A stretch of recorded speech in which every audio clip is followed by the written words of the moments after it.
এভাবে সাউন্ড নাই, এই নাই, এই বলতে বলতে আমার সময়ও নাই, উঠে যেতে হবে। এগুলো বোকামি। এই বিভাগীয় প্রোগ্রামগুলোতে যাই, চিৎকার চেঁচামেচি করে তোমরা আসো, সময় শেষ, আমাকে উঠে যেতে হয়। আমরা তো বঞ্চিত হলাম। গুরুত্বপূর্ণ অনেক কথা শোনাবো তোমাদের, অনেক। প্রিয় ভাইরা, আপনারা শান্ত হয়ে বসুন, শান্ত হয়ে। রব্বুল আলামিন বলেন, আল্লাহ ছাড়া যারা অন্যান্য উপাস্যদেরকে ডাকে, দেবতাদেরকে ডাকে, তাদেরকে তোমরা গালি দিও না। ওই সমস্ত দেবতাদেরকে যদি তোমরা গালি দাও, তাহলে তারা আল্লাহকে গালি দিবে। ঠিক কিনা বলে? আমরা দেবতাদের গালি দিলে ওরা আল্লাহকে গালি দিবে। রব্বুল আলামিন বলেন, খবরদার দেবতাদেরকে গালি দিও না, তাহলে ওরা তোমার রব আল্লাহরে গালি দেবে। প্রতিটি জাতির জন্য তাদের কাজকে আমি আল্লাহ সুশোভিত করে রেখেছি। তারা সবাই একদিন আমার কাছেই ফিরে আসবে। এরপর আমি রব্বুল আলামিন তাদের আমলনামা তাদেরকে জানিয়ে দেব। সুবহানাল্লাহ পড়ে। প্রিয় ভাইরা, আল্লাহ তাআলা বলেছেন, খবরদার গালি দিও না। আদেশটা কার? আওয়াজ করে বলেন তো। হিন্দুদের দেবতা দেবদেবীদেরকে গালি দেওয়া যাবে না। আওয়াজ করে বলুন প্রিয় ভাইরা, এই আদেশটা কার? এই আপনাদের গলার আওয়াজ। অন্য ধর্মের দেবতাদেরকে যে গালি দেওয়া যাবে না, এই আদেশটা কার? আরো জোরে বলুন, কার? গালি দিবেন কোন দেবতাকে? দিবেন? যদি দেন, তাহলে ওরা আল্লাহরে গালি দিবে। তাহলে আল্লাহরে গালি খাওয়াইলো কে? আপনি। ঠিক কিনা বলেন? আমি আল্লাহকে গালি খাওয়ানোর কারণ হলাম। কারণ আমি যদি গালি রবকে গালি দিত না। আওয়াজ করে বলেন ঠিক কিনা? তাহলে প্রিয় ভাইয়েরা, ইসলাম আমাদেরকে শিখায়, সূরাতুল আনআমের 108 নম্বর আয়াত থেকে আমরা বুঝলাম, কোন ধর্মকে ছোট করা যাবে না। অন্য ধর্মকে ছোট করা মানে ইসলামকে ছোট করা। অন্য ধর্মের দেবতাকে গালি দেওয়া মানে আল্লাহকে গালি খাওয়ানো। আওয়াজ করে বলেন ঠিক কিনা? খবরদার, এটা করা যাবে না। আর অন্য ধর্মের দেবতাকে যদি আপনি গালি দেন, ওরা ইসলাম থেকে দূরে সরে যাবে। যাও ইসলামের প্রতি আকৃষ্ট হয়েছিল, আর কোনোদিন ইসলামের ধারে কাছে আসবে না। আওয়াজ করে বলেন ঠিক কিনা? এজন্য কখনো কোনোদিন অন্য ধর্মের দেবতাদেরকে গালি দেওয়া যাবে না। অন্য ধর্মের কোন দেবতাদেরকে আমরা গালি দিব না, গালি দিব না। বরং ইসলামের beauty, the beauty of Islam, ইসলামের সৌন্দর্যকে আমরা তুলে ধরব। আমরা যদি বিশ্বনবী সাল্লাল্লাহু আলাইহি ওয়াসাল্লামের জীবনের দিকে তাকাই, বিষ্ণু ইসলাম মক্কাতে কিংবা মদিনাতে অন্য ধর্মের লোকদের সাথে খুব পিসফুলি লাইফ লিড করেছেন। হোক মুশরিক, হোক খ্রিস্টান, হোক ইহুদি, বিশ্বনবী সবার সাথে মিলেমিশে ছিলেন। আলহামদুলিল্লাহ বলেন। ইসলাম হচ্ছে পিসফুল রিলিজিয়ন। অন্য ধর্মের প্রতি সহনশীলতার সবক ইসলাম আমাদেরকে দেয়। কিন্তু প্রতিটি মুসলিমের এটা মনে রাখতে হবে, আল্লাহর কাছে পছন্দনীয় গ্রহণযোগ্য ধর্ম, জীবনাদর্শ একটি, সেটা হচ্ছে ইসলাম। আওয়াজ করে বলেন সেটা কি? লালমনিরহাটের ভাইয়েরা, আওয়াজ করে বলুন আল্লাহর কাছে মনোনীত। এজন্য রব্বুল আলামিন বলেন, ইন্নাদ দীনা ইনদাল্লাহিল ইসলাম, আল্লাহর কাছে মনোনীত গ্রহণযোগ্য অ্যাকসেপ্টেড ধর্ম মতাদর্শ একটা, সেটা হলো ইসলাম। ইসলাম ছাড়া অন্য কোন ধর্ম যদি কেউ তালাশ করে, তার ওই ধর্ম আল্লাহ গ্রহণ করবে না। ومن يبتغي غير الإسلام دينا فلن يقبل منه وهو في الآخرة من الخاسرين.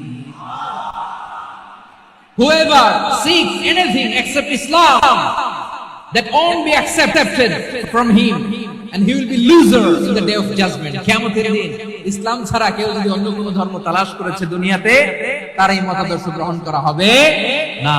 and he will be loser, সে হবে লুজার, ক্ষতিগ্রস্ত। হাই হাই কোম্পানির ম্যানেজার, ওর আমও শেষ, সালাও শেষ। আওয়াজ করে বলেন ঠিক কি না? এজন্য ইসলাম পেয়ে আমরা খুশি না বেজার? প্রত্যেক নামাজ শেষে আমরা আল্লাহরে বলি, আল্লাহ ওয়াবিল ইসলামি দীনা ওয়া বি মুহাম্মাদিন নাবিয়ান ওয়া রাসূলা। ও আল্লাহ, তোমারে রব হিসেবে পেয়ে আমরা খুশি। ও আল্লাহ, ইসলামকে ধর্ম হিসেবে পেয়ে আমরা খুশি। বিশ্ব নবীকে আমাদের রাসূল পেয়ে আমরা খুশি। ঠিক কিনা বলে? ইসলাম ছাড়া অন্য কোন ধর্ম আমরা গ্রহণ করব না। ঠিক কিনা বলেন? আল্লাহর কাছে অ্যাকসেপ্টেড রিলিজিয়ন একটা, সেটা ইসলাম। তো বিশ্বনবী সাল্লাল্লাহু আলাইহি ওয়াসাল্লাম মক্কাতে কিংবা মদিনাতে খুব পিসফুলি এক্সিস্ট করেছেন, যে কোনো ধর্মের সাথে মিলেমিশে চলেছেন। তার প্রমাণ আমরা যদি রাসূল সাল্লাল্লাহু আলাইহি ওয়াসাল্লামের বায়োগ্রাফির দিকে তাকাই, তাহলে দেখব তিনি মুশরিকদের সাথে পিস ট্রিটি করেছেন, শান্তি চুক্তি, পিস ট্রিটি, পিস এগ্রিমেন্ট। আপনারা হুদাইবিয়ার সন্ধির নাম শুনেছেন? আমার লালমনিরহাটের কলিজার টুকরা ভাইয়েরা, হুদাইবিয়ার সন্ধির নাম আপনারা শুনেন নাই? ষষ্ঠ হিজরিতে বিষ্ণু ইসলাম মুশরিকদের সাথে এই ট্রিটি করেছেন, চুক্তি। কাদের সাথে? মুশরিকদের সাথে। আমরা তো মুসলমান বসতে পারি না, আমরা দুই মুসলিম ভাই একসাথে বসে চা খেতে পারি না, গল্প করতে পারি না। বিষ্ণু ইসলাম মুশরিকদের সাথে ট্রিটি করেছেন, হুদাইবিয়ার সন্ধি। এই সন্ধির আগে মক্কা থেকে কেউ মদিনায় যেতে পারে না, মদিনা থেকে কেউ মক্কায় যেতে পারে না। কিন্তু এই সন্ধির পরে ট্রাফিক স্বাভাবিক হয়ে গেল, মক্কার লোকেরা মদিনায় আসতে পারে। এটাকে বলে সুলহ Hudaybiyyah, the peace agreement of Hudaybiyyah, শান্তি চুক্তি। আমরা পৃথিবীতে এখন অনেক শান্তি চুক্তির নাম শুনি, এগুলো সব the piece treaty of Hudaibiya থেকে কপি করা। আল্লাহু আকবার। তাহলে বিশ্বনবী সাল্লাল্লাহু আলাইহি সাল্লাম তিনি যে শান্তিপূর্ণ সহাবস্থানে বিশ্বাসী ছিলেন, মুসলমানেরা যে অন্য ধর্মের প্রতি সহনশীল, তার প্রমাণ হচ্ছে এই পিস ট্রিটি। শুধু তাই নয়, মাইকের সাউন্ডটা একটু বাড়াই দিতে হবে, খুব দুর্বল, একটু মজবুত করতে হবে, আর একটু ক্লিন করতে হবে, আর সবগুলা জায়গায় সাউন্ড যাচ্ছে কিনা একটু ক্রস চেক করতে হবে। হ্যাঁ, পাবেন দিচ্ছে মাইক অপারেটর যিনি আছেন, প্রতিটি জায়গায় প্রতিটি সাউন্ড বক্সে যেন আওয়াজ পাওয়া যায়, একটু ক্রস চেক করেন, সাউন্ডটাকে একটু স্ট্রং করে দেন। হ্যাঁ, ঠিক আছে, মাশাআল্লাহ। এদিকে তাকান, এদিকে। মক্কার পার্ট গেল, পিস এগ্রিমেন্ট করলেন, শান্তি চুক্তি। বিষ্ণু ইসলাম মদিনায় যে কি করলেন? মদিনায় যে বিষ্ণু ইসলাম মদিনা চার্টার করলেন, মদিনা সনদ, সাহিফাতুল মদিনা, এটার বলে মদিনা চার্টার। যে ওয়েস্টে, ইউরোপে, আমেরিকাতে সব চার্টার মদিনা চার্টার থেকে কপি করা। আওয়াজ করে পড়েন সুবহানাল্লাহ। বিষ্ণু ইসলাম মদিনায় গেলেন, মদিনাতে মুসলিম, মুশরিক, ইহুদি, এই তিন ধর্মের লোক মিলে সব স্টেক হোল্ডার যারা আছে সবাইকে নিয়ে বিষ্ণু ইসলাম মদিনা চার্টার করলেন, মদিনা সনদ পড়েন সুবহানাল্লাহ। শুধু তাই নয়, মক্কাতে বিশ্বনবী পিস এগ্রিমেন্ট করলেন, শান্তি চুক্তি মুশরিকদের সাথে। মদিনাতে যে বিশ্বনবী মদিনা চার্টার করলেন, মদিনা সনদ করলেন ইহুদিদের সাথে।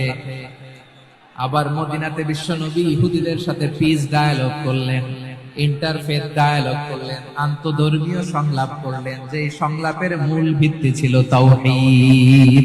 মূল ভিত্তি ছিল কি? তাওহীদ। বিশ্বনবী ইহুদিদেরকে ডাকলেন, আহ্বান করলেন, قل يا أهل الكتاب تعالوا إلى كلمة سواء بيننا وبينكم ألا نعبد إلا الله ولا نشرك به شيئا ولا يتخذ بعضنا بعضا أربابا من دون الله فإن تولوا فقولوا اشهدوا بأننا مسلمون। সুবহানাল্লাহ পড়েন। বিশ্বনবী মদিনার ইহুদিদের ডেকে বললেন, ও ইহুদিরা, শোনো, আসো এমন একটা আদর্শের প্রশ্নে আমরা একত্রিত হই, যে আদর্শের প্রচার তোমাদের নবীরাও করেছে, আমিও করি, যে আদর্শের কথা তোমাদের পবিত্র ধর্মগ্রন্থগুলোতে আছে, আমার কোরআনেও আছে, সেটা হলো তাওহীদ। আল্লাহর সাথে কাউরে শরীক করব না, আল্লাহ ছাড়া কাউরে রব মানব না। পড়েন সুবহানাল্লাহ। লালমনিরহাটের ভাইরা, মদিনাতে যে তিনি মদিনা চার্টার করলেন, মদিনা সনদ, পিস ডায়ালগ করলেন, শান্তির সংলাপ, ইন্টারফেথ ডায়ালগ করলেন, আন্তধর্মীয় সংলাপ, যার ভিত্তি ছিল তাওহীদ। সুবহানাল্লাহ পড়েন। তাহলে অন্য ধর্মের প্রতি সব সময় ইসলাম সহনশীল, টলারেন্স। যদি আপনি দেখতে চান ইসলামের নবী বিশ্ব নবীর দিকে তাকান, ঠিক কিনা বলেন? আমরা তো সংখ্যালঘুদের রাইটস প্রোটেক্ট করার জন্য কত আইন বানাই, কত বৈঠক করি, কত সংবাদ সম্মেলন করি। বিষ্ণু সাল্লাল্লাহু আলাইহি ওয়াসাল্লাম সংখ্যালঘুদের রাইটস এর ব্যাপারে, অধিকারের ব্যাপারে যে কথা বলেছেন, শুনলে আপনি অবাক হয়ে যাবেন। বিশ্বনবী বলেন, আলা আও ইনতাকাসাহু আও কাল্লাফাহু ফাওকা তাআতিহি আও কাল্লাফাহু ফাওকা তাকাতিহি আও আখাযা মিনহু শাইআন বিগাইরি তিবি নাফসিন ওয়া আনা হাজিজুহু ইয়াউমাল কিয়ামা। খবরদার, জেনে রাখো, কেউ যদি কোনো সংখ্যালঘুর উপরে অত্যাচার করে, কোন সংখ্যালঘুর প্রাপ্য থেকে যদি কেউ কাউকে ঠকায়, সংখ্যালঘুর উপর যদি কেউ কষ্ট দেয়, কোন সংখ্যালঘুর সম্পদ যদি কেউ জোর করে কেড়ে নেয়, আমি কিয়ামতের দিন বিশ্বনবী ওই সংখ্যালঘুর পক্ষে আর ওই মুসলমানদের বিপক্ষে বাদী হয়ে দাঁড়াবো। সুবহানাল্লাহ বলতে পারলেন না? আল্লাহু আকবার। আপনি নামাজি, আপনি মুসল্লি, আপনি হাজী সাহেব, তাহাজ্জুদ পড়তে পড়তে কপালে দাগ ফেলে দিবেন, আপনার প্রতিবেশী হিন্দু, ভাবছেন আমার তো পাওয়ার আছে, ওর জমিটা দখল করি। বিশ্বনবী বলেন, কিয়ামতের দিন ওই হিন্দুর পক্ষে তোর বিরুদ্ধে আমি বাদী হয়ে দাঁড়াবো। পৃথিবীর কোন ধর্মের কোন স্টেটমেন্ট পাবেন? পাবেন? আপনি ভাবছেন আপনি নামাজ পড়লে জান্নাতে চলে যাবেন না? খবরদার। বিশ্বনবী বলেন, কোন সংখ্যালঘুর উপর যদি কেউ আক্রমণ করে, তার প্রাপ্য তাকে না দিয়ে যদি তাকে ঠকায়, তার উপর জুলুম করে, তার সম্পদ যদি কেড়ে নেয়, আমি নবী, তুমি মুসলিম হইতে পারো, তোমার বিপক্ষে আল্লাহর দরবারে বাদী হয়ে দাঁড়াবে। আচ্ছা, লালমনিরহাটের ভাইরা, কথা বুঝতে পারলে আওয়াজ করে উত্তর দেন। বিশ্বনবী যদি কারো বিপক্ষে দাঁড়ায় কিয়ামতের দিন, আই রিপিট, আমি আবারও বলছি, বিশ্বনবী যদি কিয়ামতের দিন কারো বিপক্ষে দাঁড়ায়, ও তো সেলসেলায়া জান্নাতি, তাই না?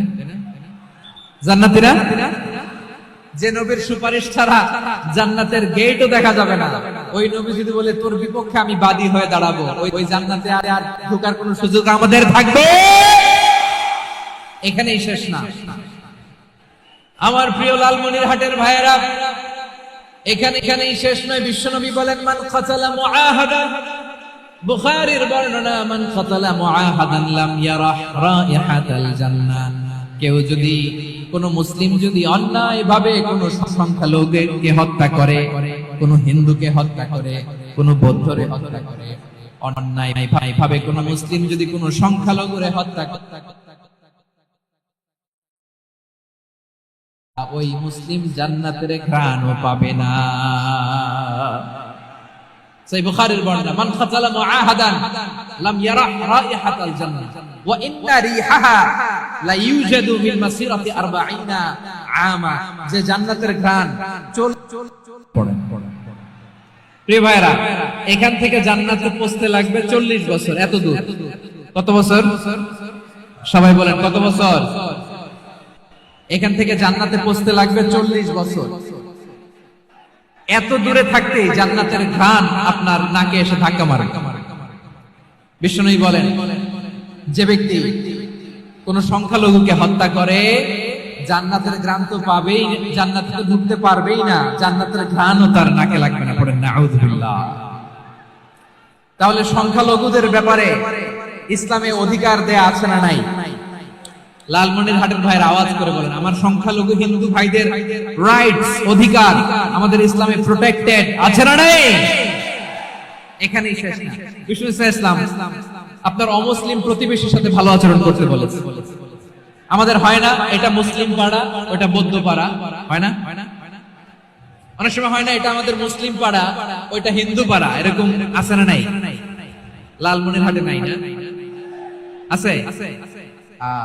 হিন্দু যদি আপনার প্রতিবেশী হয়, কি করবেন? ওরে কষ্ট দিবেন নাকি? কেন? ও তো হিন্দু, ও তো আমার আল্লাহরে ডাকে না, ওরে কষ্ট দিলে জায়েজ হবে না? খবরদার। বিষ্ণু ইসলাম বলেন, মান কানা ইউমিনু বিল্লাহ ওয়াল ইয়াউমিল আখির ফালিকরিম জারাহ। যে আল্লাহ বিশ্বাস করে আর আখিরাতে বিশ্বাস করে, সেজন্য প্রতিবেশীর সাথে ভালো আচরণ করে। সুবহানাল্লাহ। কলিজা জুড়ায় যায় না আমার নবীর কথাগুলো শুনলে? যে আল্লাহ বিশ্বাস করে, যে আখিরাতে বিশ্বাস করে, সেজন্য প্রতিবেশীর সাথে ভালো আচরণ করে। এখানে বলছে মুসলিম প্রতিবেশী, বলছে নামাজি প্রতিবেশী বলছে? আল্লাহওয়ালা প্রতিবেশী বলছে? না। প্রতিবেশী আস্তিক হোক নাস্তিক হোক, প্রতিবেশী মুমিন হোক মুশরিক হোক, প্রতিবেশী হইলেই তার সাথে ভালো আচরণের দরকার আছে না নাই?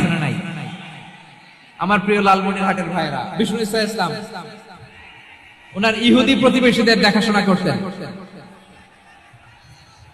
আওয়াজ না শোনা যাক, আমারও তো দেখা যায়, আমারও তো দেখা যায়। তাকায় থাকে, তাকায় থাকলে সওয়াব হবে।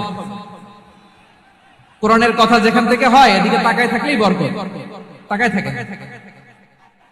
জি জি, মাইক, আমি তার মাইক ঠিক করতে আসি না এদিকে, এই মাইক ঠিক করব ওই মাইক ঠিক করব, ওদিকে পাইলট বলে হুজুর চলে আসেন। জি বসুন বসুন, মাশাআল্লাহ। হ্যাঁ খুব শান্ত, ঠিক আছে। পুলিশ ভাইরা না খেয়ে দিনরাত আপনারা যাতে সুশৃঙ্খল একটা প্রোগ্রাম উপহার পান এটাই চেষ্টা করতেছে, আপনাদেরকে কষ্ট দিতে আসে না, একটু একটু সহযোগিতা করেন। জি মাশাআল্লাহ, হ্যাঁ ঠিক আছে। আমার প্রিয় ভাইরা, প্রতিবেশী আস্তিক হোক নাস্তিক হোক, মুসলিম হোক হিন্দু হোক, তার সাথে ভালো আছে। বিষ্ণু ঈসা ইসলাম ওনার ইহুদি প্রতিবেশীর বাসায় যেতেন। কোন প্রতিবেশী? ইহুদি।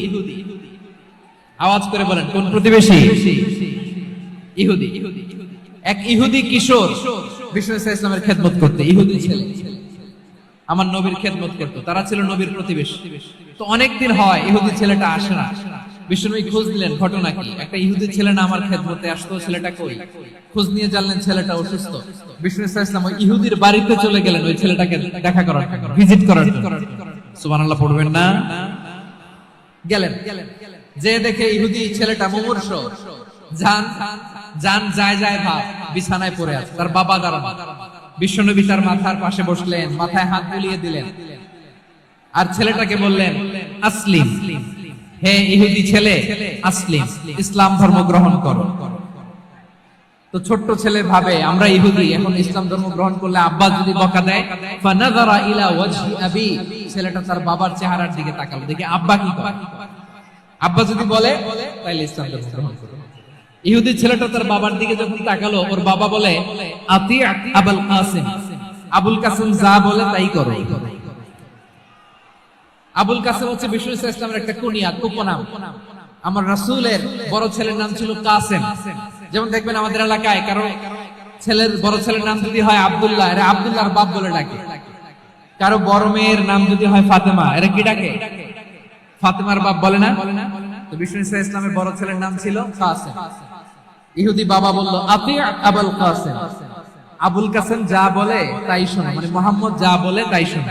এই কথা শুনে ছেলে সাহস পাইছে, ছেলে আবার পড়তে আরম্ভ করলো আশহাদু আল্লা ইলাহা ইল্লাল্লাহ ওয়া আশহাদু আন্না মুহাম্মাদার রাসূলুল্লাহ, পড়েন আল্লাহু আকবার।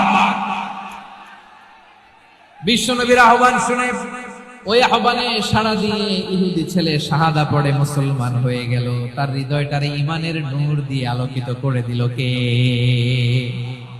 প্রিয় ভাইরা, এবার রাসূল সাল্লাল্লাহু আলাইহি ওয়াসাল্লাম বের হয়ে আসলেন ঘর থেকে, আর বললেন আলহামদুলিল্লাহিল্লাযী আনকাযাহু মিনান নার, প্রশংসা সে আল্লাহ যে আল্লাহ জাহান্নামে চলে যাচ্ছিল প্রায় এমন একটা লোককে মুহূর্তের মধ্যে কালেমায়ে শাহাদাতের বদৌলতে জান্নাতি বানায় দিলেন। আওয়াজ করে পড়েন সুবহানাল্লাহ। এই হাদিস থেকে আমরা কি শিখলাম? What is the moral of the story? এক নাম্বার স্টোরি হলো, প্রতিবেশী ইহুদি হোক হিন্দু হোক, যাবেন, সুসম্পর্ক রাখবেন, উপহার দিবেন, বিপদে পাশে দাঁড়াবেন, তাইলেই তো আপনাদের প্রতি, মুসলমানদের প্রতি তারা আকৃষ্ট হবে, ঠিক কিনা বলেন? আপনি যদি হিন্দুদের সাথে বৌদ্ধদের সাথে নাই মিশেন, নাস্তিকের কাছে নাই যান, তো ইসলামের সৌন্দর্যটা ওরা বুঝবে কেমনে? আমার অনেক হিন্দু পরিচিত ভাই আছে, ওরা আমাদের ইফতারের প্রোগ্রামে এসে একসাথে ইফতারি করে। অনেক মদখোর আমার সাথে বসে একসাথে ডিনার করে, হাফ প্যান্ট পরা, গলায় স্বর্ণের চেইন, হাতে স্বর্ণের ব্রেসলেট, আয়েশা আমার সাথে ডিনার করছে, আছে এরকম। গাঁজাখোর, আমি বলে আসো, welcome welcome to my dinner, আসো বসো, বসলেই তো আমি ওর ডিএনএ, চিন্তার ডিএনএ চেঞ্জ করে দেওয়ার সুযোগ পাবো। চিল্লায় বলো ঠিক কি না? আসতে হবে আমার কাছে। Our door is open, the door of Islam is open 24/7. সব সময় আমাদের ইসলামের দরজা আমার অমুসলিম ভাইদের জন্য খোলা আছে না নাই? এই হাদিস থেকে দুইটা শিক্ষা। এক নম্বর শিক্ষা, প্রতিবেশী মুসলিম হোক অমুসলিম হোক, যান, অসুস্থ হইলে একটু আপেল নিয়ে যান, আঙ্গুর নিয়ে যান, কমলা নিয়ে যান, তাদের সাথে ভালো আচরণ করেন। ইসলামের বিউটি দেখে, সৌন্দর্য দেখে অবাক হবে, নসিব ভালো হলে কোনদিন কালিমা পড়ে মুসলমান হয়ে যাবে। তাহলে অমুসলিমের সাথে ভালো সম্পর্ক। বিশ্বনবী ইহুদির বাড়িতে গেলেন, ইহুদির বাড়ি, আর আমার মুসলমান ভাই আমার কাফের বলে, এরকম আছে না নাই? মুসলিম মুসলিমরা দেখতে পারে না, সহ্য করতে পারে। বিশ্বনবী সাল্লাল্লাহু আলাইহি ওয়াসাল্লাম ইহুদির বাড়িতে গেলেন, এটা একটা শিক্ষা। আরেকটা শিক্ষা হলো, ভাইরা ধাক্কা মেরে এসে সামনে এসে কি লাভ? প্রোগ্রাম তো শেষ হচ্ছে, এখনই শেষ হচ্ছে। তো এই যে আমাদের বকশি ভাই ওয়াদা নিল, হাত তোলালো, মিম বলে এত কথা বললো, তো আমি জেলায় জেলায় যে খালি হাত নাড়াই তোমাদের জন্য নাকি? হ্যাঁ, হাত নাড়াই শুধু। এই ধাক্কাইতে ধাক্কাইতে এদিকে এসে হাত নাড়াইতেছে, হয়েছে তো, দেখলাম তো, ঠিক আছে, মাশাআল্লাহ, অনেক সুশৃঙ্খল, অন্যান্য যে কোনো জেলার জন্য সুশৃঙ্খল। আমার দিকে তাকাও, আমার দিকে তাকাও, ঠিক আছে। এই যে দাঁড়িয়ে আছে, একটা ছেলে নড়ে না, দেখছেন? মাশাআল্লাহ, মাশাআল্লাহ, মাশাআল্লাহ। হ্যাঁ, এইভাবে। আর কয়েকটা মজাদার কথা আছে, শুনুন। এই হাদিস থেকে আমাদের শিক্ষা হলো, আমার প্রতিবেশী যেই ধর্মের হোক আমি সম্পর্ক রাখবো। অসুস্থ হলে যাব, কি বলেন ভাইরা? যাবেন না? যাবেন না আপনারা? আচ্ছা, 2 নম্বর শিক্ষা হলো, বিষ্ণু ইসলামের খাদেম ছিল ইহুদি, এতদিন খেদমত করলো, একদিনে বিশ্বনবী ওরে কালিমার দাওয়াত দেয় নাই। কারণ কি? বিশ্বনবী একটা ভালো সময়ের অপেক্ষা করতেছিলেন, প্রপার টাইমিং। দাঈর কাজ হচ্ছে দাঈ ইলাল্লাহ, সে হচ্ছে সুযোগ সন্ধানী। দাঈ সুযোগ খোঁজে, কখন দাওয়া দিলে ব্যাটে বলে হবে, ঝুপ বুঝে কোপ মারে, ঠিক কিনা বলেন? বিষ্ণু ইসলাম ভালো সময়ের অপেক্ষা করতেছিলেন, দেখি ভালো সময় আসুক আসুক আসুক আসুক। আস্তে আস্তে এমন সময় আসছে, ছেলে এবার মুমূর্ষ। অসুস্থ ব্যক্তির হৃদয় অত্যন্ত নরম থাকে, হসপিটালে যখন কেউ যায় তার হৃদয়টা বড্ড নরম থাকে, মৃত্যুর ভয়ে তার অন্তরটা নরম থাকে, ঠিক কিনা বলেন? এই প্রপার টাইমিং এর অপেক্ষা করতেছিলেন, যখনই টাইমিং পেয়েছেন দাওয়াত দিলেন, পড়ো লা ইলাহা ইল্লাল্লাহ, সুবহানাল্লাহ পড়েন সবাই। তাহলে ইসলাম অমুসলিম প্রতিবেশীর সাথে ভালো আচরণ করতে হবে। ইসলাম অমুসলিম মাতা পিতার সাথে ভালো আচরণ করতে হবে। মাতা পিতা যদি অমুসলিম হয় তাহলে ফেলে দিতে পারবেন? পারবেন? পারবেন? আমার লালমনিরহাটের ভাইরা, অনেক হিন্দু ছেলে আমাদের হাতে শাহাদা পড়ে মুসলিম হয়, কিন্তু ওর মা মুসলমান হয় নাই, বাবাও হয় নাই, এরকম আছে না নাই? তো ও হয়েছে মুসলিম, মা বাপ হিন্দু, এখন মা বাপ কি বাদ? হ্যাঁ, মা বাপ বাদ দেয়া যাবে? যেই মা আপনারে 9 মাস 8 মাস পেটে ধারণ করলো, আপনার মায়ের নার ছেঁড়া ধন, আপনি ওই মারে বাদ দিতে পারবেন? যে মায়ের বুকের তাজা দুধ খেয়ে আপনি আজকে বাড়ন্ত তাজা তর তাজা, ওই মারে বাদ দেয়া যাবে? মায়ের এক ধারে দুধের দাম, কাটিয়া গায়ের চাম, পাপোশ বানাইলে ঋণের শোধ হবে না, এমন দরদি ভাবে কেউ হবে না আমার মাহা গো। মায়ের এক ধারে দুধের দাম, কাটিয়া গায়ের চাম, পাপোশ বানাইলে ঋণের শোধ হবে না, এমন দরদি ভাবে কেউ হবে না আমার মাহা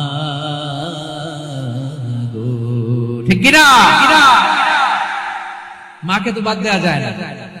وَقَضَى رَبُّكَ أَلَّا تَعْبُدُوا إِلَّا وَالِدَيْنِ إِحْسَانًا, আল্লাহ বলে অবধারিত 2টা ভার্ডিক্ট তোমাদের জন্য, এক আল্লাহর ইবাদত করবা আর মা বাবার প্রতি ইহসান করবা। আদেশটা কার? মা বাবার প্রতি ইহসান করতে হবে।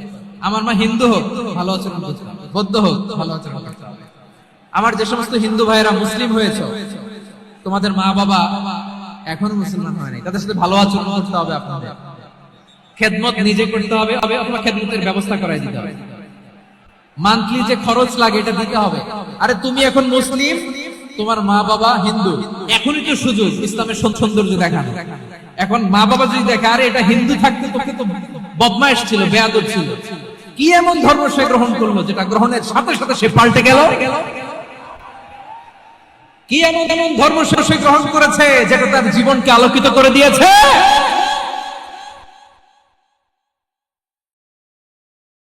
পড়ে মুসলমান হয়ে যাবে। আবু বকর রাদিয়াল্লাহু তাআলা আনহুর মেয়ে। আবু বকর রাদিয়াল্লাহু তাআলা আনহুর আরেক মেয়ের নাম হচ্ছে আসমা।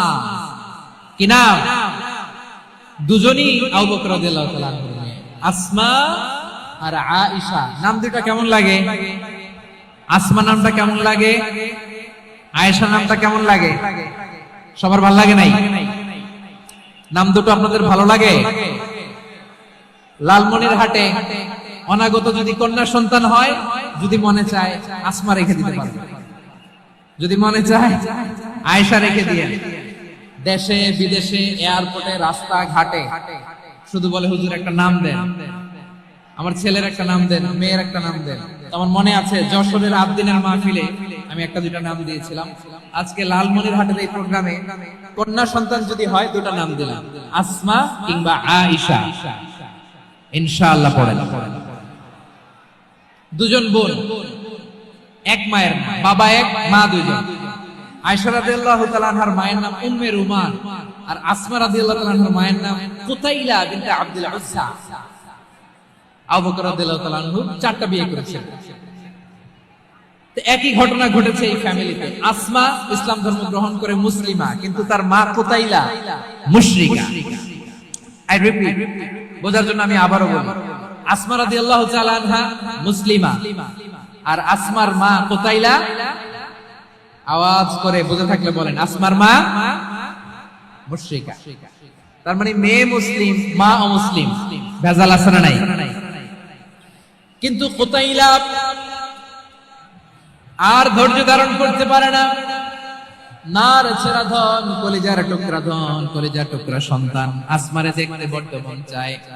সাইয়েদনা আসমা রাদিয়াল্লাহু তাআলা আনহা মক্কা থেকে হিজরত করে মদিনায় চলে গেলেন। হুদাইবিয়ার পর যখন মক্কা মদিনা ট্রাফিক স্বাভাবিক হলো, মক্কার লোক মদিনায় যায়, মদিনার লোক মক্কায় আসে। কুতাইলা কলিজার টুকরা সন্তান আসমারে দেখার জন্য কিছু উপহার নিয়ে বিশাল মরু পথ পাড়ি দিয়ে মক্কা থেকে মদিনায় যায়। সুবহানাল্লাহ বলেন। এখন মা আসছে মেয়ের সাথে দেখা করতে, মেয়ে তো আর দেখা দেয় না। মেয়ে ভাবছে আমার মা তো মুশরিকা, অপবিত্রা, তার সাথে কি দেখা দেয়া যাবে? বিশ্বনবীর দরবারে চলে গেলেন। সুবহানাল্লাহ বলেন। কি সৌভাগ্যবান ছিল তারা, মাসলা জানার দরকার হলেই নবীর দরবারে চলে যেত। ঘরে বউয়ের সাথে ঝগড়া হলে নবীর দরবারে চলে যেত। অনেক সাহাবী বলে আমার পেটে ক্ষুধা লাগলো আমি নবীর কাছে চলে যেতাম, কারণ নবীর চেহারার দিকে তাকালেই আমার পেটের ক্ষুধা মিটে যেত। সাইয়েদনা আসমা রাদিয়াল্লাহু তাআলা আনহা বিশ্ব নবীর কাছে চলে গেলেন, যে বললেন ইয়া রাসূলুল্লাহ ইয়া হাবিবাল্লাহ ইন্না উম্মি কাদিমাতুন ইলাইয়া ওয়া হিয়া রাগিবা। আমার মা মক্কা থেকে অনেক দূর মরুর পথ পাড়ি দিয়ে উপহার সামগ্রী নিয়ে মদিনায় আমার সাথে দেখা করতে এসেছে গো নবী। আমার জানতে বড্ড ইচ্ছে হয় আমি আমার মুশরিকা মায়ের সাথে একটু দেখা করতে পারবো কিনা। আফা আসিলুহা, আগে যেমনি আমি আমার মায়ের সাথে ভালো আচরণ করতাম, যেমনি আমি আমার মায়ের সাথে সদাচরণ করতাম গো নবী, এখন আমি মুসলিমা, মা মুশরিকা, এখনো কি আগের মতো সদাচরণ করতে পারবো নাকি? বিশ্বনবী বললেন নাম সিদিহা, মা অবশ্যই অবশ্যই আগে ঠিক যেমন তুমি তোমার মায়ের সাথে ভালো আচরণ করতে, এখনো তেমনি আগের মতো ভালো আচরণ করবা। আওয়াজ করে পড়েন সুবহানাল্লাহ। কি ইসলাম আমরা পেয়েছি! কত ব্রড মাইন্ডেড আমাদের ইসলাম, কত ওপেন মাইন্ডেড ইসলাম, কত ওপেন আপ করতে পারে, চিন্তা করতে পারে। বিষ্ণু বললেন হ্যাঁ অবশ্যই, নাম সুলিহা, আগে যেমনি ভালো আচরণ করছো আসমা, এখন ওইরকমই করো, পারলে আরো বাড়ায় করো। সুবহানাল্লাহ বলেন। তাহলে আমার যে হিন্দু ভাইরা, হিন্দু বোনেরা, ঈমানের বদৌলতে দৌলতে আপনি ধন্য হয়েছেন, আপনার আম্মা আব্বা এখনো মুসলমান হয় নাই, তাদের জন্য দোয়া করেন, তাদের জন্য দোয়া করেন, আল্লাহ যেন তাদেরকেও ঈমানের দৌলত দান করেন। আমরা সবাই পড়ি আমিন, আরো জোরে পড়েন আমিন। এখন বলেন ইসলাম কি ন্যারো মাইন্ডেড রিলিজিয়ন না ব্রড মাইন্ডেড? লালমনিরহাটের যুবক ভাইরা আওয়াজ করো, ইসলাম কি ন্যারো মাইন্ডেড না ব্রড মাইন্ডেড? কতটা ব্রড মাইন্ডেড দেখেন। বিশ্বনবী সাল্লাল্লাহু আলাইহি সাল্লাম অমুসলিমরা যদি নবীকে উপহার দিত, ওই উপহারও বিশ্বনবী গ্রহণ করতেন। সুবহানাল্লাহ পড়েন। আপনার অমুসলিম বন্ধু যদি উপহার দেয় সেটাও আপনি নিতে পারবেন, যেটা নেওয়া যায়। কিন্তু আপনার বন্ধু যদি আপনার মদের বোতল দেয়, নিতে পারবেন? হ্যাঁ, মদের বোতল দিলে পারবেন না। আপনার বন্ধু যদি আপনার পর্ক দেয়, পর্ক শুকরের গোশত মিশ্রিত কোনো খাবার, ওটা নিতে পারবেন না। হালাল যে কোনো জিনিস নিতে পারবেন। বিশ্বনবী সাল্লাল্লাহু আলাইহি ওয়াসাল্লাম অমুসলিমদের দেয়া হাদিয়া গ্রহণ করতেন। কেমন নবী ছিলেন? আমার নবীরে চিনে নেন, আমার নবীর অ্যাটিটিউড জেনে নেন। বিশ্বনবী সাল্লাল্লাহু আলাইহি ওয়াসাল্লাম যখন কোন জনপদে যেতেন, তিনটা অপশন নিয়ে যেতেন। প্রিয় ভাইয়ের আওয়াজ করে বলতে হবে, কোন জনপদে গেলে আমার নবীর অপশন থাকতো কয়টা? আমার মতো তিন আঙ্গুল উঁচু করে দেখান আর বলুন, আমার নবী কোন জনপদে গেলে কয়টা অপশন নিয়ে যেতেন? এক নাম্বার অপশন আসলিম তাসলাম। নতুন এলাকায় গেলে বলতেন আসলিম তাসলাম, ইসলাম ধর্ম গ্রহণ করো, শান্তিতে থাকবা, আমার ভাই হয়ে যাও, আমরা ভাই ভাই। ইসলাম মানো, আমরা ভাই ভাই। অপশন নাম্বার কত? এক। যদি বলে না ইসলাম মানবো না, ওকে, অপশন নাম্বার 2, মুসলিম হওয়ার দরকার নাই, লা ইকরাহা ফিদ্দিন, ইসলামে কোনো বাড়াবাড়ি নাই। খ্রিস্টান আছো থাকো, বৌদ্ধ আছো থাকো, ইহুদি থাকতে চাও থাকো, কিন্তু আমরা যেহেতু রিজিওনাল সুপার পাওয়ার, আমাদের আন্ডারে থাকো, ট্যাক্স দিয়া থাকো, এটা বলে জিজিয়া। আলেম যারা আছেন বুঝবেন এটা আরবিতে কি বলে? জিজিয়া। You pay us the tax, we will give you the security. তোমরা ট্যাক্স দিবা, আমরা সিকিউরিটি দিব, আমাদের আওতায় থাকবে, কেউ তোমাদেরকে আক্রমণ করতে পারবে না, আমরা নিরাপত্তা দিব। সুবহানাল্লাহ বলেন। এটা অপশন নাম্বার কত? আচ্ছা, বুঝে থাকলে বলেন, এক নাম্বার অপশন কি ছিল? ইসলাম। ইসলাম মানো, শান্তিতে থাকবা, ভাই ভাই, আমরা ভাই ভাই। অপশন নাম্বার 2, ট্যাক্স দাও, আমরা নিরাপত্তা দিব, মুসলিম হওয়া লাগবে না। এখন এক নাম্বারও মানে না, 2 নাম্বারও মানে না, মুসলিম হবো না, ভালো, খ্রিস্টান থাকো, ট্যাক্স দাও, আমরা সিকিউরিটি দিব না, এটাও মানে না। বিষ্ণু বলেন, তাহলে তলোয়ার আমাদের আর তোমাদের মাঝে ফয়সালা করবে। মুসলিমও হবে না, ট্যাক্স দিবা, নিরাপত্তা দিব, আমাদের, আমরা সুপার পাওয়ার, আমাদের আন্ডারে থাকবে, এটাও না। তাহলে তোমাদেরকে তো আমরা বিশ্বাস করতে পারি না, কখন না কখন বিশ্বাসঘাতকতা করো, কার সাথে মিলে হাত মিলাও, তলোয়ার আমাদের মাঝে ফয়সালা করবে। তখন তিনি জিহাদের সশস্ত্র সংগ্রামের ঘোষণা দিতেন। সুবহানাল্লাহ পড়েন। দেখেন, পশ্চিমারা জিহাদকে এইভাবে চিত্রায়িত করে না। ওরা জিহাদ বলতে বোঝায় তলোয়ার, হাত কাটো, গলা কাটো, না। জিহাদ সশস্ত্র সংগ্রাম 3 নম্বরে। অধিকাংশ ক্ষেত্রেই বিশ্বনবীর সুন্দর আচরণ দেখে, আরে আমার নবীর যে নুরানি চেহারা, অনেকে তো কেবল সির্ফ চেহারাটা দেখে কালিমা পড়ে মুসলমান হয়ে গিয়েছে। যারা মুসলিম হয় নাই, তারা তাদের ইসলামী বলবৎ ছিল, ট্যাক্স দিয়ে ইসলামের আন্ডারে ছিল। যারা এটাও মানে নাই, ওইটাও মানে নাই, তাদের বিরুদ্ধে জিহাদ। বিষ্ণু ইসলাম 7ম হিজরিতে যখন খায়বার বিজয়ের পরে ইসলাম রিজিওনাল সুপার পাওয়ার হিসেবে আত্মপ্রকাশ করলো, বিশ্বনবী চিঠি লিখলেন অন্যান্য সুপার পাওয়ারের কাছে, রাষ্ট্রীয় চিঠি লেখে এক রাষ্ট্রপ্রধান আরেক রাষ্ট্রপ্রধানের কাছে, ঠিক কিনা বলেন? জানেন না আপনারা, এই যে 24-এর ছাত্র নাগরিক অভ্যুত্থানে, এই অভ্যুত্থান যখন শুরু হয়, আমি তখন সাউথ আফ্রিকাতে, একটা স্ট্যাটাস দিয়েছিলাম, গোটা নয় গোটা দেশ সংস্কার করা লাগবে। শুধু বাংলাদেশ নয়, সারা বিশ্বের বাংলা ভাষাভাষী লোকেরা এই আন্দোলনের সাথে সমর্থন তারা করেছে, এটাকে সাপোর্ট করেছে, তারা সমর্থন দিয়েছে। আমাদের ইউনাইটেড আরব আমিরাতের বাংলাদেশি ভাইয়েরা, তারা সেখানে রাস্তায় নেমে এসেছিল, জানেন?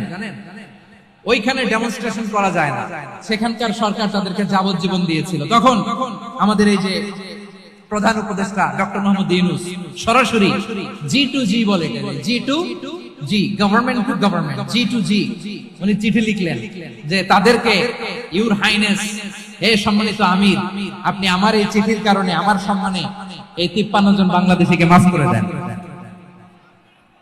এই চিঠির বদৌলতে বেকসুর খালাস পেয়ে গিয়েছিল আমাদের ভাইরা। জানেন না এই ঘটনা আপনারা? তাহলে গভর্নমেন্ট টু গভর্নমেন্ট চিঠি দেওয়া হয়। 7ম হিজরিতে বিষ্ণু ইসলাম সব সুপার পাওয়ারের কাছে চিঠি দিলেন, রোমান সম্রাটের কাছে, পারস্য অধিপতির কাছে, মিশরের অধিপতির কাছে, সবার কাছে চিঠি লিখলেন। চিঠির ভাষা ছিল এরকম, মিন মুহাম্মাদিন রাসূলিল্লাহ ইলা মুকাওকিস আযীমিল কিবত, মুহাম্মদ রাসূলুল্লাহর পক্ষ থেকে মিশরের বাদশার কাছে, আসলিম তাসলাম, ইসলাম মানে শান্তিতে থাকবা, সালামুন আলা মান ইত্তাবাআল হুদা, শান্তি তার জন্য যে হেদায়েতের অনুসরণ করে। সুবহানাল্লাহ পড়েন। তো এই চিঠি অনেকে ভালোভাবে রিসিভ করেছে, অনেকে এই চিঠি পাওয়ার পরে নবীর কাছে আবার ইন রিটার্ন উপহার পাঠিয়েছে। কি পাঠিয়েছে? উপহার। বিশ্বনবীকে বিশাল এক উপহারের ডালি পাঠিয়েছে। মিশরের বাদশা মুকাউকিস ছিলেন ধর্মে খ্রিস্টান। লালমনিরহাটের ভাইয়েরা আওয়াজ করে বলেন, মিশরের বাদশা ধর্মে কি ছিল? খ্রিস্টান। কি উপহার দিয়েছিল আমার নবীকে? শুনতে মনে চায়? আওয়াজ নাই লালমনিরহাটের গলায়। শুনতে মনে যায়? 1000 স্বর্ণ মুদ্রা। 1000 স্বর্ণ। দুইটা খ্রিস্টান দাসী, একজনের নাম মারিয়া বিনতে শামউন আল কিফতিয়া, আর একজনের নাম সিরিন বিনতে শামউন আল কিফতিয়া। একজন খ্রিস্টান দাস 20 স্থান কাপড় জামা বানানোর জন্য, আমরা নবী যেন সেলাই করে জামা বানাতে পারে এজন্য 20 স্থান কাপড়, 20 স্থান ফাইন গার্মেন্ট। সুবহানাল্লাহ পড়বেন না? এরপরে একটা গাধা যেটার নাম ছিল উফাইর, আর একটা খচ্চর এটার নাম ছিল দুলদুল। খচ্চর চিনেন? গাধা আর ঘোড়ার ক্রসিং এ যে প্রাণীটা দুনিয়াতে আসে সেটা খচ্চর বলে। তো এই যে সুপার পাওয়ার খ্রিস্টান বাদশার কাছে নবী চিঠি লিখলেন, ওই খ্রিস্টান বাদশা আমার নবীকে উপহার দিল। বিশ্বনবী এই উপহারগুলো সানন্দে গ্রহণ করেছে। সুবহানাল্লাহ পড়বেন না? তাহলে অমুসলিম কেউ যদি আপনাকে উপহার দেয়, হালাল উপহার হলে আপনি গ্রহণ করতে পারবেন। অনুরূপ ভাবে পারস্যের বাদশা রোম সম্রাট বিশ্বনবীকে উপহার পাঠিয়েছেন, আমার নবী সবগুলো উপহার গিফট গ্রহণ করেছেন। সুবহানাল্লাহ বলেন। তাহলে প্রিয় লালমনিরহাট আওয়াজ করে বলুন, ইসলাম কি ন্যারো মাইন্ডেড রিলিজিয়ন না ব্রড মাইন্ডেড? আম্মাজান আয়েশার কাছে মাসালা জানতে চায় মেয়েরা, হে আম্মাজান, অগ্নি উপাসকেরা তাদের ঈদের দিন নওরোজের সময় আমাদেরকে পাখি দেয়, নেওয়া যাবে? উনি বললেন, ওরা জবাই করে দিলে নেওয়া যাবে না, কিন্তু ওরা যদি ফল মূল এরকম খাবার দেয় এগুলো নেওয়া যাবে। তার মানে অমুসলিমদের দেয়া উপহার এটা গ্রহণ করা যায়। সুবহানাল্লাহ বলেন। শুধু তাই নয়, বিষ্ণু ঈসা ইসলাম অমুসলিমদের সাথে আর্থিক লেনদেনও করেছেন, ফিনান্সিয়াল ডিলিং করেছেন। অমুসলিমদের সাথে প্রয়োজনে আপনি ফিনান্সিয়াল ডিলিং করতে পারবেন। আমরা প্রায় দেখি বাজারের মিষ্টির দোকানগুলো আমার হিন্দু ভাইদের। লালমনিরহাটে মিষ্টির দোকান, দইয়ের দোকান কারা চালায়? হিন্দুরা চালায়। তারপরে যে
কয়েক কেজি বার্লি নিয়ে যাই আর বন্ধক হিসেবে মাটা ছুটাই নিয়ে যাও। সুবহানাল্লাহ পড়বেন না? বাকিতে নিছিলেন, বাকিতে।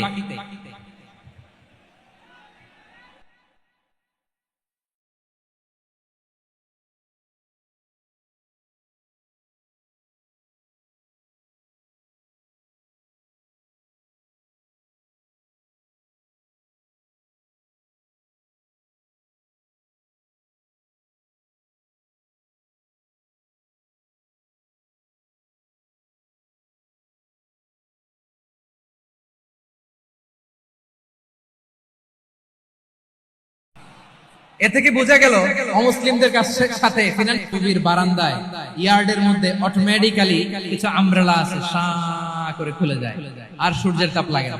আবার সন্ধ্যাবেলায় এই আমব্রেলা গুলো ওরা ক্লোজ করে ফেলে। দেখেন নাই না?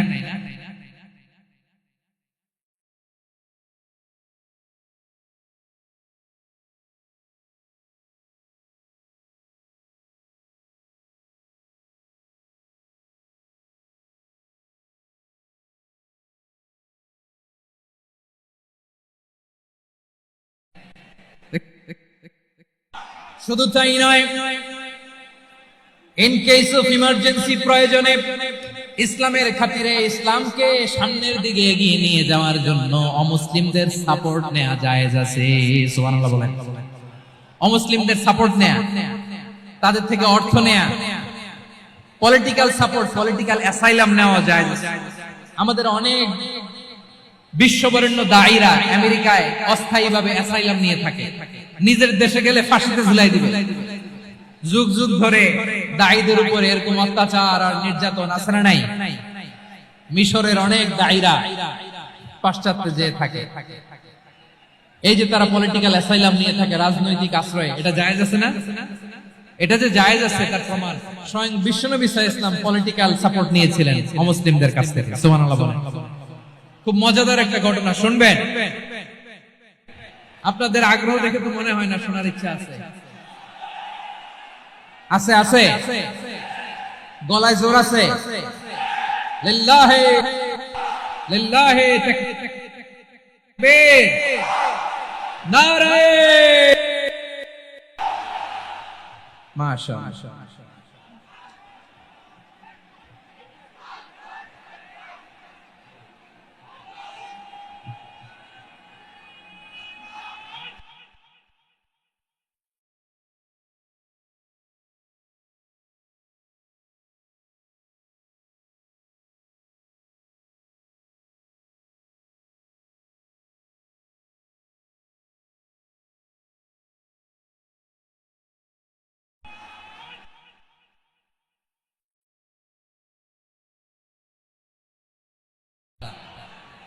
থামুন থামুন। বছর বিশ্বনবীর সবচেয়ে কাছের মানুষ খাদিজা রাদিয়াল্লাহু তাআলা আনহা ইন্তেকাল করেছেন। বিশ্বনবী বড্ড কষ্ট পেলেন, হৃদয়টা ভেঙে খান খান। যিনি ঘরের ভেতরে বিশ্বনবীকে সান্ত্বনা দিতেন, ভালোবাসা দিতেন, বাইরে গেলে কুরাইশরা বকাঝকা করে, অত্যাচার করে, কিন্তু আম্মা জান খাদিজা রাদিয়াল্লাহু তাআলা আনহা ঘরটারে এমন শান্তির নীড় বানায় রেখেছেন, এই ঘরের ভিতরে ঢুকলে বিশ্বনবীর কলিজাটা ঠান্ডা হয়ে যেত। এজন্য রব্বুল আলামিন বলেন, খাদিজা, ও আমার বান্দি খাদিজা, জান্নাতে এমন স্পেশাল একটা ঘর আমি তোমার জন্য রেডি করে রেখেছি। ওই ঘরের মধ্যে কোনো আওয়াজ নাই, ওই ঘরের মধ্যে কোনো নয়েজ নাই, ওই ঘরে কোনো বিশৃঙ্খলা নাই। কারণ মক্কার জমিনে আমার নবী কুরাইশদের বিশৃঙ্খলা, নয়েজ আর ঝামেলাগুলোকে উপেক্ষা করে যখন তোমার ঘরের ভিতরে ঢুকতো, ঘরটারে তুমি শান্তির নীড়, ঠান্ডা, নীরব, নিস্তব্ধ, নিঝুম আর শান্তির নীড় বানিয়ে রেখেছো। এজন্য জান্নাতে স্পেশাল একটা শান্তির নীড় আমি তোমারে উপহার দেব। ওই প্রিয়তমা স্ত্রী খাদিজা ইন্তেকাল করলেন, বিশ্বনবীর হৃদয় ভেঙে খান খান। আবার ওনার চাচা আবু তালেব ইন্তেকাল করলেন, যিনি পলিটিক্যাল শেল্টার দিতেন নবীকে। কে দিতেন? আবু তালেবের ভয়ে, বিশ্বনবীর এই চাচার ভয়ে কোন মুশরিক নবীর গায়ে হাত দেওয়ার সাহস পায় নাই। এখন স্ত্রীও নাই, চাচা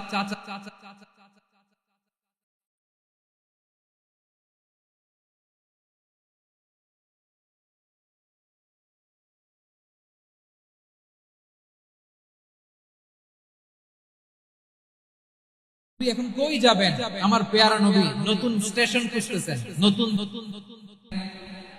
লালমনিরহাটের ভাইয়ের আওয়াজ করে বলেন, কোথায় গেলেন? তায়েফে চলে গেলেন দিনের দাওয়াত দেওয়ার জন্য। কি দেওয়ার জন্য? নাকি জমি কিনতে গেছিলেন?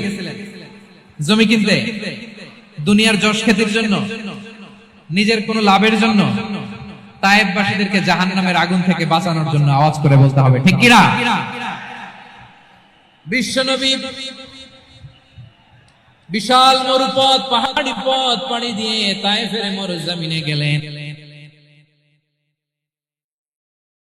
কোরআনের দাওয়াত নিয়ে, ইমানের দাওয়াত নিয়ে শুধু প্রত্যাখ্যান করেই থামে নাই, তারা বিশ্বনবীর সাথে অত্যন্ত খারাপ আচরণ করেছে, বিশ্বনবীকে শারীরিক ভাবে হেনস্থা করেছে, আমার নবীকে শারীরিক ভাবে অত্যাচার করেছে, আমার পেয়ারা নবীর গায়ে পাথর মেরেছে, বিশ্বনবীর গা বেয়ে ঝরঝর করে রক্ত ঝরেছে, নবী জামিনের মধ্যে লুটিয়ে পড়েছেন, আবার মেরেছে। আবার নবী হাঁটতে শুরু করলেন, পেছন থেকে আবার মেরেছে। আবার নবী রক্তাক্ত হয়ে জামিনের মধ্যে লুটিয়ে পড়লেন, আবার মেরেছে। বিশ্বনবীর মতো এত সুশ্রী মানব, বিশ্বনবীর মতো এত শুভ্র মানব, বিশ্বনবীর মতো এমন চমৎকার দেহা বয়ব দিয়ে রব্বুল আলামিন কাউকে বানান।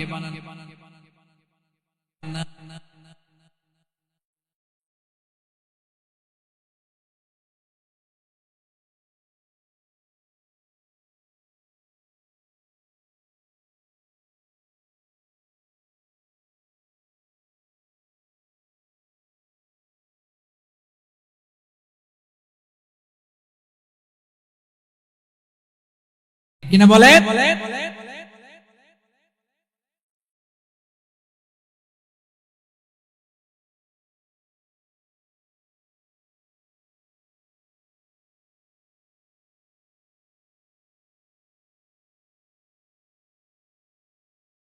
থেকে রক্ত ঝরে, তোমাকে ভুলি আমি কেমন করে হে রাসূল, তোমাকে ভুলি আমি কেমন করে। পারেন না আপনারা? ধরুন আমার সাথে। হাজার ব্যথা বেদনার পরে ফিরে আসনি তুমি আপন ঘরে, দিনের আলো তুমি ছড়িয়ে দিতে চলে গেলে মদিনায় মক্কা ছেড়ে হে রাসূল, তোমাকে ভুলি আমি কেমন করে হে রাসূল, তোমাকে ভুলি আমি কেমন করে। ঠিক কিনা বলে? প্রিয় ভাইরা, তাইফের ছেলেরা নবীকে রক্তাক্ত করে। আমার নবী কই যাবে? কই যাবে? মক্কায় জায়গা নাই, তাইফে জায়গা নাই। তাইফ থেকে ভারাক্রান্ত মন নিয়ে আমার নবী মক্কায় ফিরে আসলেন। বিশ্ব নবী মক্কায় ঢুকতে পারেন না। মক্কার মরুভূমির দিকে তাকিয়ে, উপত্যকার দিকে তাকিয়ে বিশ্বনবী ধা ধা করে কাঁদেন, ঝরঝর করে। নবীর চেহারা মোবারক থেকে চোখের পানিগুলো বেয়ে বেয়ে পড়ে।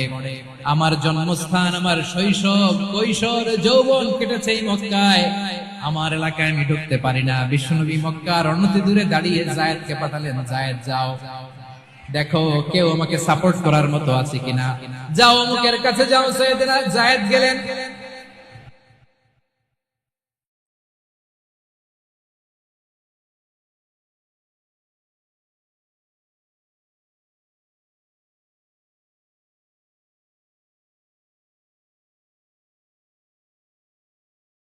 দিলেন কেউ বিশ্বনবীকে আশ্রয় দিতে রাজি। ইবনে আদি মুশরিক, তার কাছে যাও। গেলেন, মুতিঈম ইবনে আদি রাজি হয়ে গেল। সুবহানাল্লাহ বলেন।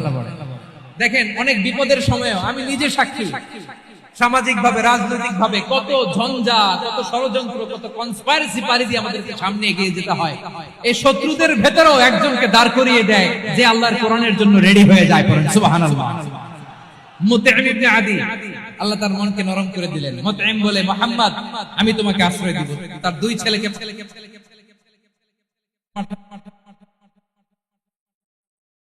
বললেন যাও, খোলা তলোয়ার নিয়ে, স্কট দিয়ে, গার্ড অফ অনার দিয়ে মুহাম্মদকে মক্কায় ঢুকাও আর বলো আমি আমান দেব। আমান কি দিব? আমান মানে সিকিউরিটি, নিরাপত্তা। সিকিউরিটি ছাড়া আমান দেওয়া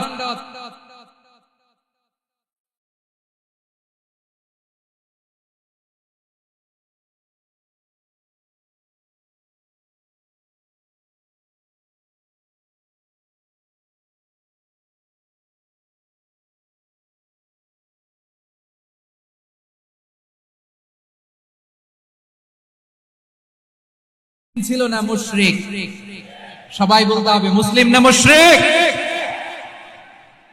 তাহলে মুশরিকের কাছ থেকে নবী পলিটিক্যাল অ্যাসাইলাম, আধুনিক রাষ্ট্রবিজ্ঞানের ভাষায় পলিটিক্যাল অ্যাসাইলাম যেটাকে বলে, রাজনৈতিক আশ্রয়। উনার আমান বা নিরাপত্তার এই ঘোষণায় তিনি মক্কায় ঢুকলেন। যতদিন নিরাপত্তা ছিল ছিলেন। মুতিঈম যখন মারা গেল, বিষ্ণু সাল্লাল্লাহু হিজরত করে মদিনায় চলে গেলেন। সুবহানাল্লাহ। কিন্তু মুতিঈম যে বিশ্বনবীর উপকার করছে এটা বিশ্বনবী ভুলে নাই। আমাদের অনেকে আছে উপকার করার পরে আর খেয়াল থাকে না, খাওয়ার পরে গলা দিয়ে নামলে আর খেয়াল থাকে না, এরকম আছে না নাই?